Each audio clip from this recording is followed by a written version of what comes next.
Saya itu, mohon maaf ini, saya bukan berarti saya sombong ya.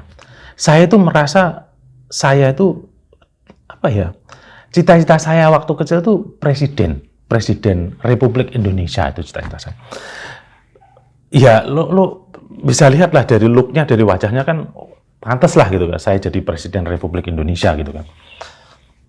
Kenapa saya bercita-cita menjadi Presiden Indonesia gitu kan? Karena saya merasa wajah saya itu ganteng. Jadi ibarat dipajang di dinding itu pas lah gitu. Dinding yang lapuk, yang rusak itu kelihatan ganteng hanya karena kegantengan wajah saya. Gitu. Mohon maaf ini, saya jadi nggak enak sama yang jelek-jelek ini. Jadi nomor satu motivasi saya kenapa saya bercita-cita menjadi Presiden Republik Indonesia, karena saya merasa ganteng gitu. Apalagi kalau ada saya di kebun binatang disandingkan sama gorila, sama monyet-monyet itu, saya yang paling ganteng. Jadi kalau ada cewek lewat nonton di kebun binatang, permisi Mbak Yu, ada apa? Ini saya dibandingkan gorila gantengan mana? Oh, gantengan Masnya. Oh, terima kasih. Terus ada Mbak lewat lagi, Mbak. Saya dibandingkan Kudanil gantengan mana? Oh, gantengan Mas. Oh iya dong. Ganteng saya gitu. Waduh, tiba-tiba ada Mbak lagi lewat. Mbak, itu ada terenggiling, Mbak. Terenggiling sama saya gantengan mana, Mbak? Oh, gantengan Mas ya. Oh, sudah banyak yang bilang saya ini ganteng gitu. Nggak perlu diragukan. Jadi mohon maaf ya yang jelek-jelek itu punten ya, pun.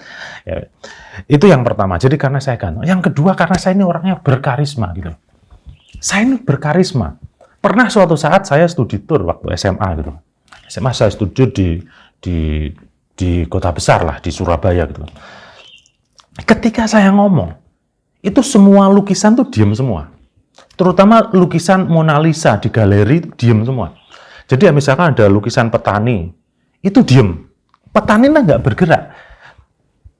Lukisan Mona Lisa, lukisannya Mona Lisanya tuh nggak bergerak. Ada lukisan, ada tari Bali, ada leaknya gitu, nggak gerak juga gitu. Kenapa mereka tidak tergerak? Mereka itu lukisan-lukisan itu nggak bergerak, kenapa? Karena mereka tertegun dengan karisma saya. Jadi ketika saya ngomong itu semuanya terdiam, seperti waktu itu berhenti gitu. Karisma. Jadi semua lukisan tuh nggak gerak semua gitu. Gambarnya tuh nggak gerak semua. Karena saya berkarisma. Jadi dua alasan itu yang menyebabkan saya itu termotivasi menjadi Presiden Republik Indonesia. Pertama saya merasa ganteng. Yang kedua ketika saya ngomong, lukisan-lukisan tuh berhenti semua, nggak bergerak gitu loh. Gambarnya itu nggak bergerak gitu. Nah, kemudian kan, mohon maaf, saya kan statusnya duda gitu. Duda itu artinya pernah main, kemudian pisah gitu kan. Jadi duda itu artinya pernah main, kemudian pisah. Saya setelah menduda, saya tidak tertarik menjadi Presiden Indonesia. Sama sekali saya tidak tertarik menjadi Presiden Republik Indonesia. Kenapa? Karena mental saya jatuh. Benar-benar jatuh. Saat saya menikah, saya tuh sering diomeli sama istri saya. Saya sering dimarahi sama istri saya. Saya dibentak-bentak sama istri saya. Akhirnya apa? Mental saya itu down. Saya mikir, menghandle satu wanita saja, yaitu istri saya aja, kewalahan. Bagaimana saya menghandle ratusan emak-emak di seluruh Indonesia? KO saya.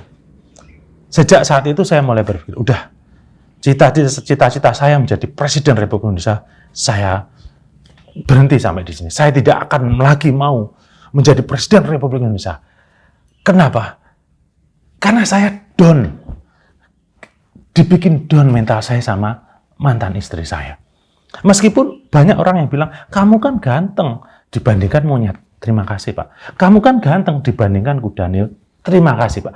Kamu juga ganteng dibandingkan berang-berang. Terima kasih, Pak. Kamu juga ganteng dibandingkan dengan jerapah misalkan. Kamu juga berkarisma loh, Mat. Ketika kamu pidato, lukisan-lukisan, gambarnya tidak bergerak semua. Terima kasih. Tapi kamu tertarik nggak jadi Presiden Republik Indonesia lagi? Enggak, Pak. Saya udah KO, Pak. Saya udah bener-bener dibantai mental saya sama mantan istri saya. Sering diomeli. Cewek-cewek sekarang lo tahu kan, istri-istri zaman sekarang ngomel-ngomelnya itu bisa membuat down gitu kan. Tapi misalkan, wah ada ketua partai datang ke rumah saya, tak kasih uang 1 juta jadi Presiden Republik Indonesia. Wah maaf Pak, sorry. Tak kasih 100 juta jadi Presiden Republik Indonesia. Oh, makasih Pak, saya tidak tertarik jadi Presiden Republik Indonesia. Tak kasih 1 miliar, tidak tertarik. Saya kasih 10 miliar, tidak tertarik. Udah, ini tak kasih 1 triliun. Udah, saya pikir-pikir dulu. Besok saya WA. Gitu. Kalau 1 triliun, pikir-pikir gitu kan. Kita kan ya materi dikit boleh dong gitu kan. Kan siapa tahu dengan 1 triliun saya bisa mencari istri yang penurut, bukan suka ngomel-ngomel seperti istri saya dari pernikahan yang pertama yang gagal itu. Siapa tahu nanti dapat istri yang nurut itu. Mas itu, oh no apa deh, minta apa mas? Aku minta kopi, nah, aku bikinin yang mas itu. Jadi nurutin, nggak minta, nggak seperti itu. Ya kita berdoa lah, semoga saya bisa mendapatkan istri yang penurut, tidak seperti istri saya yang pertama dari pernikahan saya yang pertama. Benar-benar down mental saya udah. Sampai jumpa di podcast selanjutnya.